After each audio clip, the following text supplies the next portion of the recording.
You are all doing well. So welcome to channel Sokufy. तो जैसे कि हमने लास्ट वीडियो में बोला था कि भाई हम सारा मैथ का और साइंस का पहले सिलेबस डिस्कस करेंगे। तो लास्ट वीडियो में हमने जो है क्लास नाइन्थ का साइंस का सिलेबस डिस्कस किया था। तो ऐसे ही अब हम जो है क्लास नाइन्थ का मैथ्स का डिस्कस करेंगे। क्यों? क्योंकि जब तक सिलेबस डिस्कस नहीं करेंगे तब तक हमें ये पता नहीं होगा कि हमें क्या पढ़ना है क्या नहीं पढ़ना है। तो हम स्टार्ट कैसे कर सकते हैं? तो फर्स्टली जो है हमें क्या करना चाहिए, पहले हमें सिलेबस देखना चाहिए कि भाई हमारे पास क्या क्या है जो हमें पढ़ना है। अगर सिलेबस होगा, कोई एक प्लानिंग होगी, तभी तो हम आगे कर सकते हैं। तो अब इसमें आपको क्या है कि हमारे चैनल पे आपको पूरा कंप्लीट सिलेबस मिलेगा 2021 टू 2022 का, क्योंकि अभी हम स्टार्ट कर रहे हैं। तो आप हमें ज्वाइन कर सकते हैं on सोकोफाई। So here we will discuss the syllabus of mathematics of class 9th. So first is unit name. जैसे कि आप देख सकते हो यहाँ पे कि टोटल जो है वो हमारी 6 यूनिट हैं, और उन वो कितने कितने मार्क्स के आएंगे वो हम डिस्कस करेंगे। सो फर्स्ट यूनिट जो है वो हमारा है नंबर सिस्टम। नंबर सिस्टम जो है वो हमारा 8 मार्क्स का आएगा, जैसा कि आप यहाँ पे देख सकते हो।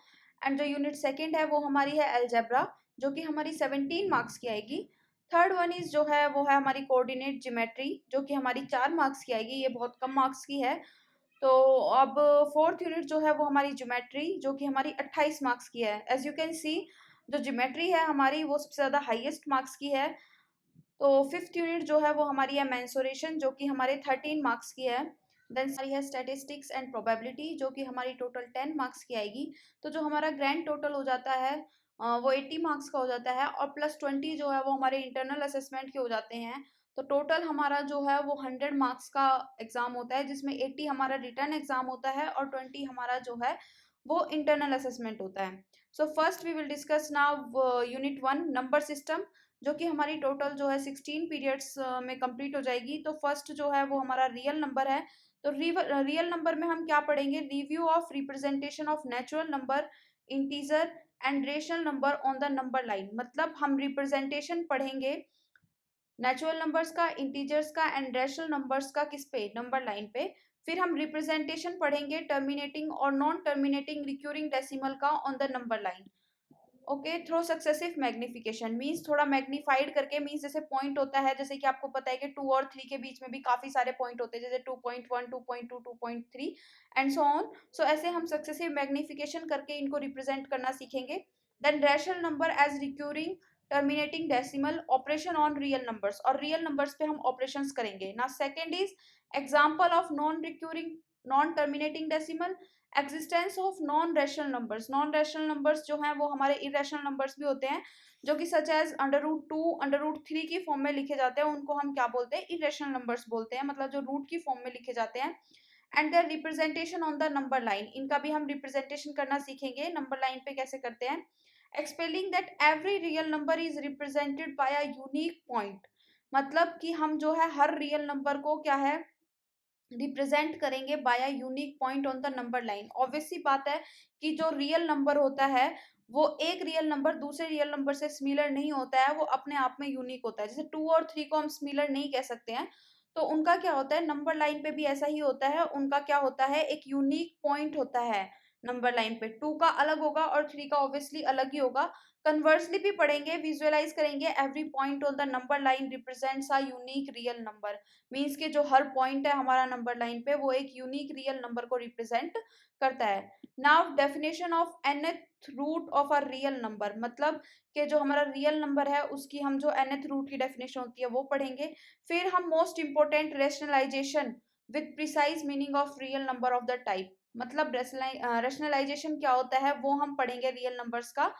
then as you can see here, these are the form 1 upon a plus b root x and 1 upon root x plus root y and their combination where x and y are natural number, जहाँ पे हमारे x और y जो हैं वो हमारे natural numbers हैं, और a एंड b जो हैं वो हमारे इंटीजर्स हैं। Fifth is recall of laws of exponent with integral powers, मतलब जो हमारे लॉज ऑफ एक्सपोनेंट हैं उनको हम कैसे पढ़ेंगे? इंटीग्रल पावर की फॉर्म में पढ़ेंगे। Rational exponents with positive real basis to be done by particular cases allowing learner to arrive at general laws, मतलब ये हमें बताया गया है यहाँ पे कि भाई हम क्या कर सकते हैं कि जो जनरल लॉज हैं अभी हम बेसिकली वही पढ़ेंगे इसमें जो इंटीजर पावर के हैं। Okay, now come to the unit second which is algebra. Algebra में हम क्या क्या पढ़ेंगे और कितना टाइम पीरियड लगेगा? टोटल जो है हमारे 23 पीरियड्स लगेंगे। एल्जेब्रा में हम पढ़ेंगे फर्स्टली पॉलिनोमियल्स। पॉलिनोमियल्स में हम क्या क्या पढ़ेंगे? उसकी डेफिनेशन पढ़ेंगे, definition of polynomial in one variable with examples, उसके एग्जांपल भी करेंगे और काउंटर एग्जांपल्स भी करेंगे। तो कोफिशिएंट्स ऑफ अ पॉलिनोमियल हम क्या करेंगे? फिर कोफिशिएंट्स कैसे फाइंड करते हैं पॉलिनोमियल के, वो पढ़ेंगे। Terms of a polynomial and zero polynomial क्या होता है वो भी पढ़ेंगे। डिग्री ऑफ पॉलिनोमियल कैसे फाइंड करते हैं, मींस डिग्री जो है कैसे निकालते हैं, वो पढ़ेंगे। फिर क्या है कांस्टेंट और लीनियर और क्वाड्रेटिक एंड क्यूबिक पॉलिनोमियल्स क्या क्या होते हैं वो पढ़ेंगे। फिर हमारे मोनोमियल, बाइनोमियल, ट्राइनोमियल क्या होते हैं वो भी हम सारे पढ़ेंगे। पॉलिनोमियल में जो है मोनोमियल मतलब सिंगल, बाइनोमियल मतलब दो, ट्राइनोमियल मतलब तीन। और पॉलिनोमियल जो होता है उसमें क्या होता है, हम ऐसे कुछ भी डिस्कस नहीं करते हैं। पॉलिनोमियल जो होता है उसमें कितने भी हो सकते हैं। फिर हम क्या पढ़ेंगे? इसके फैक्टर्स एंड मल्टीपल्स पढ़ेंगे।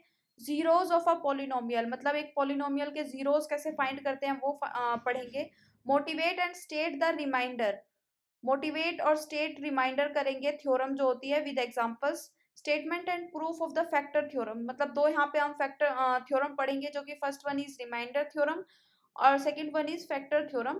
Factorisation of a x square plus b x plus c, means यहाँ पे हम इसका फैक्टराइजेशन करना सीखेंगे कि how we factorise it.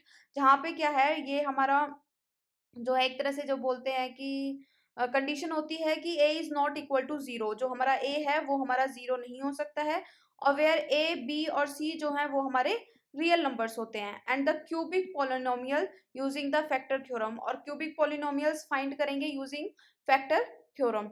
Recall the algebraic expressions and identities, verification of identities मतलब हम जो है एक्सप्रेशन पढ़ेंगे, एल्जेब्रिक एक्सप्रेशन, और कुछ आइडेंटिटीज पढ़ेंगे, जैसे कि x plus y plus z का whole square, x plus minus y का whole cube, x cube plus minus y cube, x square plus y square भी होता है। मीन्स सारी जो है हमारे एल्जेब्रिक एक्सप्रेशन जो है वो हम यहाँ पे देख सकते हैं। तो वो सब हम पढ़ेंगे और उन्हें हम वेरिफिकेशन भी करेंगे इन आइडेंटिटीज का। So now second is linear equation in two variables मतलब लीनियर इक्वेशन जो है टू वेरिएबल्स में क्या होती है। फर्स्ट वन जो था वो पोलिनोमियल था, सेकेंड जो है ये linear equations in two variables, जिसमें हमारे टोटल जो है 14 पीरियड्स लगेंगे as you can see here. तो हम क्या करेंगे इसमें? Recall of linear equation in one variable, जो हमारा लीनियर इक्वेशन जो वन वेरिएबल में था उसको देखेंगे। फिर हम क्या करेंगे इसमें? Introduction to the equation in two variable. तो फर्स्ट जो हमने पहले पढ़ा था लास्ट सेशन में वो क्या था? Linear equation in one variable था, उसको रिकॉल करेंगे। फिर उसमें हम इंट्रोडक्शन में जाएंगे, किसमें? इक्वेशन इन टू वेरिएबल्स में। Focus on linear equation of the type a x plus b y plus c, focus करेंगे किस पे? जो लीनियर इक्वेशन जो होता है वो हमारा टाइप क्या होता है? जो a x plus b y plus c is equals to zero होता है। Then explain that a linear equation in two variable has infinitely many solution मतलब जो हमारा linear equation in two variable होता है उसमें क्या है, काफी सारे सॉल्यूशन होते हैं। Means one solution, two solution और मैनी सॉल्यूशंस भी होते हैं। And justify their being written as order pair of real numbers, फिर उन्हें क्या करेंगे? प्लॉटिंग भी करेंगे उनकी, showing that they lie on a line. उससे क्या होगा? जब हम उसे ग्राफ पे प्लॉट करेंगे तो हम देखेंगे कि जो सॉल्यूशंस होते हैं वो हमारे क्या है, एक लाइन में लाई कर रहे हैं, ठीक है। Then graph of linear equation in two variable, फिर हम क्या करेंगे? Linear equation in two variables के जो है ग्राफ प्लॉट करेंगे। फिर examples problems from real life including problem on ratio and proportion. We will also discuss examples problems from real life, कि भाई क्या क्या प्रॉब्लम्स जो है रियल लाइफ में हैं जो हम सॉल्व कर सकते हैं linear equation in two variable से। फिर including problem on ratio and proportion, ratio and proportion भी करेंगे इसमें हम, with algebraic and graphical solution being to simultaneously मतलब जो हमारे एल्जेब्रिक और ग्राफिकल सॉल्यूशंस हैं वो हमारे काफी सिमिलर हैं एक दूसरे से, ये सब हम देखेंगे। कोऑर्डिनेट ज्योमेट्री जो कि हमारा टोटल जो है 6 पीरियड्स का आएगा। तो कोऑर्डिनेट ज्योमेट्री में हम क्या क्या पढ़ेंगे? The Cartesian plane, coordinates of a point, Cartesian plane के बारे में पढ़ेंगे। कार्टेशियन प्लेन जो है वो हमारा होता क्या है। फिर कोऑर्डिनेट्स ऑफ अ पॉइंट, किसी भी पॉइंट के जो कोऑर्डिनेट्स हैं वो क्या होते हैं, उन्हें हम नेम कैसे करते हैं, उनके नेम्स क्या होते हैं। And term associated with the coordinate plane मतलब क्या क्या टर्म जो है वो हमारी एसोसिएट होती है, मतलब क्या क्या टर्म जो है वो कोऑर्डिनेट प्लेन के लिए हमें पढ़ना जरूरी है, हमें पता होना चाहिए। और उसके नोटेशंस क्या होते हैं, और किसी भी पॉइंट को हम प्लेन में जो है प्लॉट कैसे करते हैं, मतलब plotting points in the plane. Now come to the unit fourth, जो कि हमारी ज्योमेट्री है, जिसमें हमारा 6 पीरियड्स का आएगा। तो फर्स्ट जो है वो हमारा सिर्फ इंट्रोडक्शन है, इंट्रोडक्शन टू यूक्लिड ज्योमेट्री। ये हमारा असेसमेंट के लिए नहीं है। तो history, geometry in India and Euclid geometry, Euclid method for formalizing observed phenomena to rigorous mathematics with definition, common obvious notions, axioms, postulates and theorems, ये सब हम इसमें पढ़ेंगे। जो है 5 postulates दिए थे यूक्लिड ने, जो कि क्या है, equivalent version of 5th postulate showing the relationship between axiom and theorem. For example, axiom 1 जो है वो हमारा क्या कहता है, given two distinct points there exists one and only one line through them. Theorem 2 जो है वो क्या कहती है, prove to distinct line can not have more than one point in common. Means कि जो दो डिस्टिंक्ट लाइन होती हैं उनका जो एक पॉइंट है वो कभी भी कॉमन नहीं हो सकता। Second is line and angle. Line और एंगल तो सबको पता ही है, बेसिकली सबने पढ़ा है, कॉम्प्लीमेंट्री एंगल्स, सप्लीमेंट्री एंगल्स और लाइन सेगमेंट, ये सब तो हमने पढ़ा ही है। तो इसमें हम अब आगे पढ़ेंगे कि मोटिवेट, इफ अ रे स्टैंड ऑन अ लाइन, जब हमारी एक रे जो है वो किसी भी लाइन पे स्टैंड होती है, then the sum of two adjacent angles so formed is 180 degree and the converse. Means कि जब हमारी दो लाइनें एक साथ स्टैंड होती हैं तो वो जो है एडजेसेंट एंगल्स जो हैं वो हमारे क्या बनाते हैं, 180 डिग्री एंगल बनाते हैं। सेकेंड क्या है, if two distinct line intersect vertically opposite angles are equal. Means हम बेसिकली क्या पढ़ेंगे, लाइंस और एंगल्स की जो प्रॉपर्टीज होती हैं वो पढ़ेंगे कि अगर दो लाइंस एक दूसरे को इंटरसेक्ट कर रही हैं किसी भी एक पॉइंट पे, तो जो उसके वर्टिकली अपोजिट एंगल होते हैं वो क्या होते हैं, इक्वल होते हैं। Third point is result on corresponding angles, alternate angles, interior angles when a transversal intersect two parallel lines. Means कि जो रिजल्ट होगा हमारा कब, जब कोई कोरस्पॉन्डिंग एंगल होगा, अल्टरनेट एंगल होगा, इंटीरियर एंगल होगा, तो ये सब क्या होते हैं वो हम जो है क्लास में डिस्कस करेंगे। Now fourth is line which are parallel to a given line are parallel. Means अगर कोई लाइन है वो एक गिवन लाइन के पैरेलल है तो वो क्या होंगी, एक दूसरे के भी पैरेलल होंगी। जो सम होता है हमारे एंगल्स के ट्रायंगल्स का वो क्या होता है, 180 डिग्री होता है। ये भी हम प्रूफ करेंगे कि the sum of the angles of a triangle is 180 degree. Now sixth is if a side of a triangle is produced the exterior angles of formed is equal to the sum of the two interior opposite angle। Means इसमें क्या कहा गया है कि भाई एक triangle हमने draw किया और उससे हमने एक्सटर्नल में एक लाइन निकाली। मीन्स कि आप ऐसे कह सकते हो कि हमने क्या है कि एक एंगल लिया, एक ट्रायंगल बनाया, उसमें क्या किया, एक एक्सटीरियर लाइन प्रोड्यूस की, तो जो उसका एक्सटीरियर का सम होगा वो हमारे दो जो इंटीरियर होंगे उनके सम के बराबर होगा। ये भी हम आगे प्रूफ करेंगे। Now come to the triangles.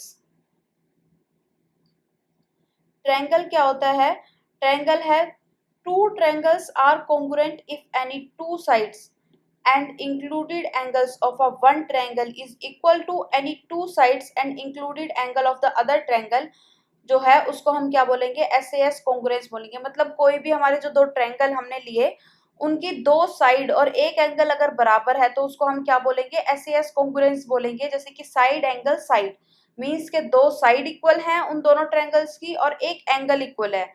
Okay, now second जो है वो क्या है हमारा, two triangles are congruent if and only if two angles and included side of one triangle is equal to any two angles and the included side of the other triangle। means कि दो angle और एक side इसमें congruent होगी, कि मतलब भाई एक दो तो एंगल इक्वल होंगे और एक साइड इक्वल होगी दोनों ट्रायंगल्स के बीच में, तो उसको हम ASA कॉन्ग्रुएंस बोलेंगे।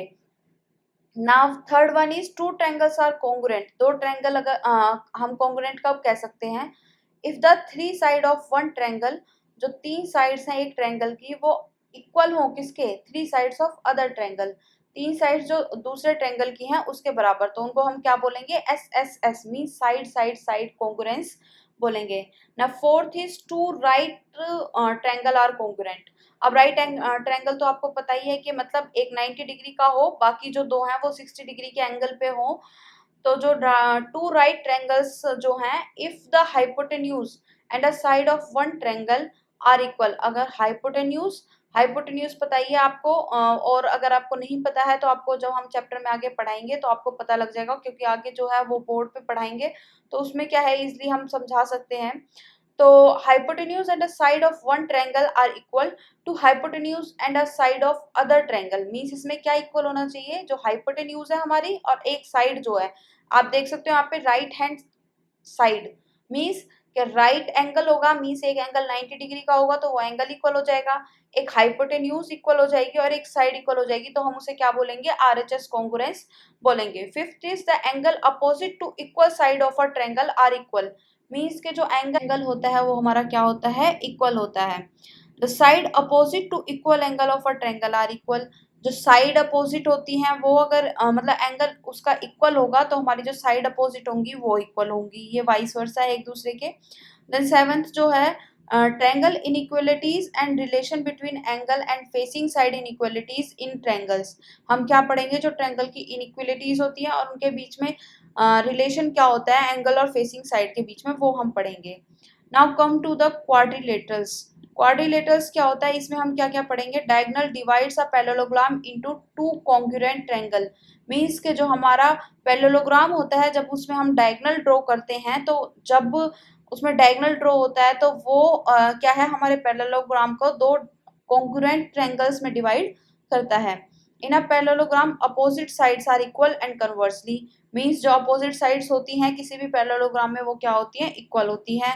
Parallelogram opposite angles are equal and conversely, means opposite angles भी क्या होते हैं, वो हमारे इक्वल होते हैं। A quadrilateral is a parallelogram if a pair of opposite sides is parallel and equal, means a quadrilateral means कोई भी क्वाड्रिलेटरल मीन्स जिसकी कोई 4 साइड्स होती हैं उसको हम क्वाड्रिलेटरल बोलते हैं, जिसमें स्क्वायर, पैरेललोग्राम, ट्रेपीजियम ये सब आते हैं। तो जब हमारा क्वाड्रिलेटरल जो है उसे हम पैरेललोग्राम कब बोल सकते हैं, जब उसकी अपोजिट साइड्स जो हैं वो पैरेलल और इक्वल होती हैं।